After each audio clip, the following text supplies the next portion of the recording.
Marwadi Gujarati go back ఉద్యమం అంటే మా సంపదను దోచుకుంటున్నారు, మమ్మల్ని ఏంటి అని అడిగితే తిరిగి కొడుతున్నారు అని చెప్పి ఒక చిన్నగా మొదలైన, ఎక్కడో మోండా మార్కెట్లో మొదలైన చిన్న ఒక సంఘటన మార్వాడి దాంతోపాటు గుజరాతీ గో బ్యాక్ ఉద్యమంగా ఇలా రూపం తీసుకుంది.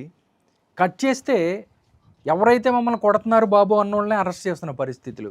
నిజంగా ఏం జరుగుతుంది సార్? దీన్ని ఎలా విశ్లేషిస్తారు మీరు? క్విట్ ఇండియా మూవ్మెంట్ 1942 వస్తే అది ఒక్కరోజే రాలేదు, దానికి 20 సంవత్సరాల నుంచి రగులుకుంటా ఉంది. అందువలన ఇవాళ ఒకరోజు వచ్చిందని అనుకుంటలేదు ఇది. కానీ మొట్టమొదటగా ఆ గుజరాతీ మార్వాడి గో బ్యాక్ అనే విధానాన్ని ఈ భారతదేశ పౌరుడిగా, ఒక తెలుగు బిడ్డగా నేను ఖండిస్తున్నాను. ఆ విధానం సరైనది కాదు.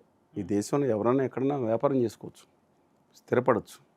అదే ఇంతకుముందు కాశ్మీర్లో స్థిరపడకూడదు, ఆస్తులు కొనకూడదు. 170 యాక్ట్ ఉన్న గిరిజనులను ప్రొటెక్ట్ చేసే విషయంలో కొన్ని చోట్ల ఈ నిబంధనలు మినహాయించి ఎక్కడైనా స్థిరపడవచ్చు, ఎక్కడైనా వ్యాపారం చేసుకోవచ్చు.